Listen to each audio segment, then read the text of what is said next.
Untuk peralatannya ya, ini kita ada 12 instrumen gitu ya, udah tahu ya pakai instrumen. Kemudian di sini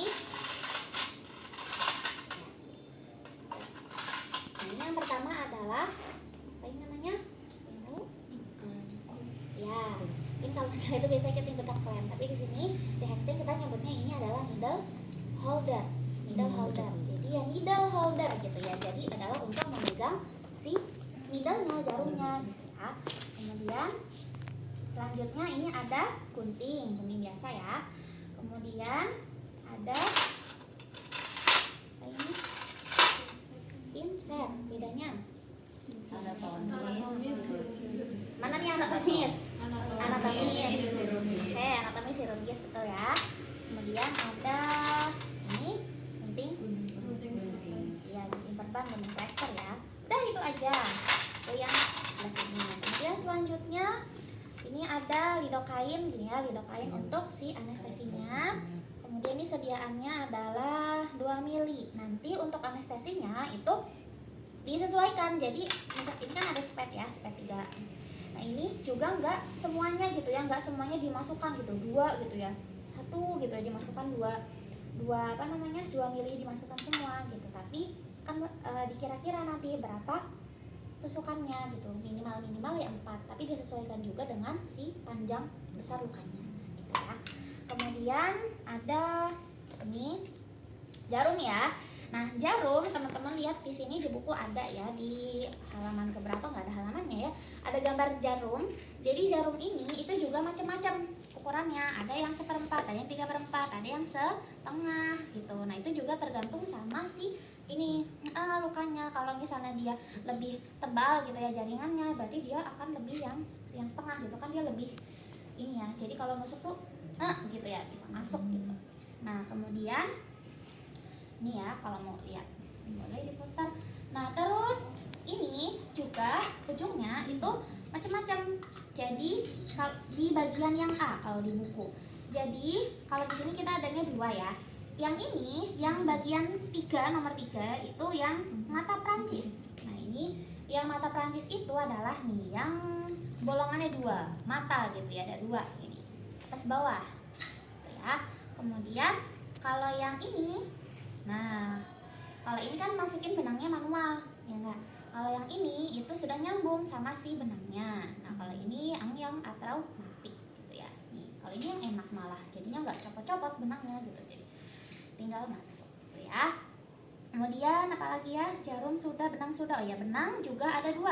Benang itu ada yang alami, ada yang sintetis ya. Kalau yang alami itu bisa dari usus domba gitu ya, atau sapi kayak gitu.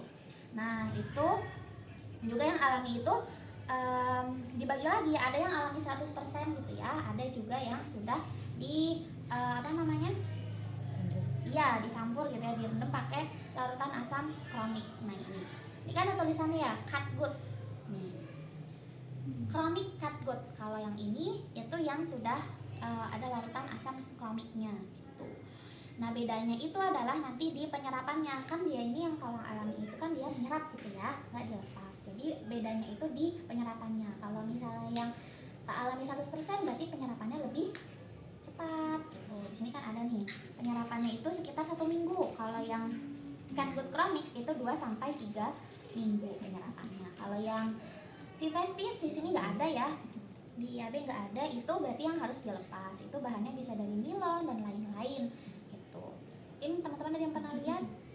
Nah itu ya, itu kan dia agak kayak senar layangan gitu ya, kayak gitu. Gitu ya, itu untuk benang. Sampai situ dulu. Terus ini kalau di buku ini kan ada lokasi penjahitan, jenis benang, ukurannya gitu ya. Nah terus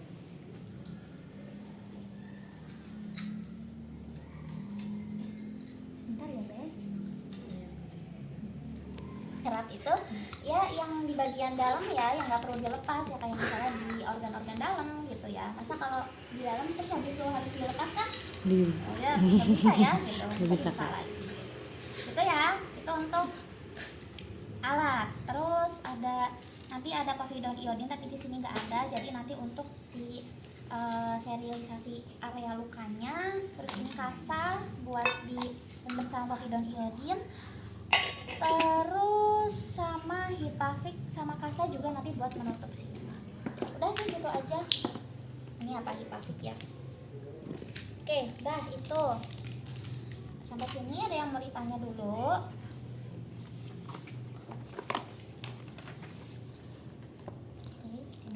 Mau tanya Kak, berarti itunya steril nggak Kak ininya?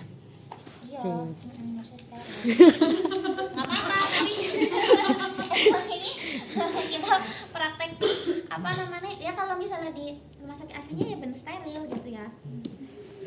Benangnya juga steril juga Kak? Dalam Benangnya steril juga? kalau benang sih sebenarnya emang prinsipnya steril ya gitu, tapi selama apa ya, selama ini ya aku maksudnya kalau selama aku belajar dia tuh ya udah gitu ya di bagian tubuh aja gitu, maksudnya gimana sih, nggak yang diangkat gitu ya, maksudnya ini kita menjaga sterilnya kayak gitu sih gitu. Tapi ini coba nanti aku tanyakan dulu sama Kak Galih ya untuk si bagian sterilnya kayak gitu, karena selama ini sih pas lagi selama praktikum sih nggak ini sih Nggak terlalu disorotin? gitu ya. Di sini ada lagi. Cukup. Oke, kalau belum ada sekarang jam 15:08 ya. Terus apa lagi? Oh ya, hari ini kita juga belajarnya sebenarnya kan untuk jenis jahitan banyak ya, ada yang bentuknya sudut, terus habis yang di dalam gitu ya, jadi nanti dijahitnya dalam gitu ya, jadi dalam kulit gitu. Tapi di sini kita belajarnya yang basic aja, yang dua, yang interputus, yang putus-putus, yang single, sama yang nyambung. Dah gitu aja. Gitu ya. Terus lanjut aja langsung ya, kita ke pengenalan alat dan bahan sudah. Terus kita langsung ke tindakan. Oke, untuk yang tindakan ya. Ada checklistnya nggak sih? Nggak ada ya di sini. Oke, nah ini prosedur tindakannya. Prosedur tindakannya dimulai dari yang pertama tadi, gitu ya. Ingat-ingat aja tadi cara garis besarkan kalau pengelompokannya ada 3 gitu ya, dari diagnosis atau pengkajian si lukanya gitu ya. Jadi kita menentukan jenis lukanya, bentuknya, tepiannya, kedalamannya gitu ya. Kemudian setelah itu biasa ya, pra interaksi kita menyampaikan kepada pasien bahwasanya kita ini ada luka seperti ini gitu ya, dan perlu untuk di hecting. Tujuannya adalah untuk membantu Penyembuhan. ya, membantu menunjang penyembuhannya gitu. Jadi kita menyatukan gitu ya bagian lukanya. Kemudian kita persiapan peralatan gitu ya, yang tadi peralatannya persiapan peralatan gitu ya, dibukain. Terus habis itu nanti si povidone juga gitu ya. Kemudian udah habis itu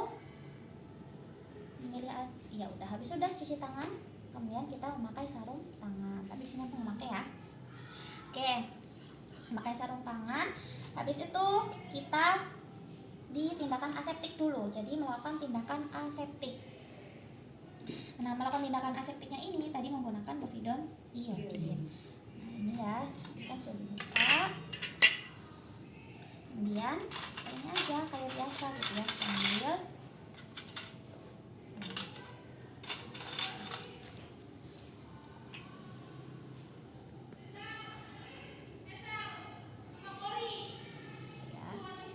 tinggal di ini mukanya gitu kan, terus di sentrifugal dari tengah ke tepi, dah gitu. Udah selesai. Habis itu dari tengah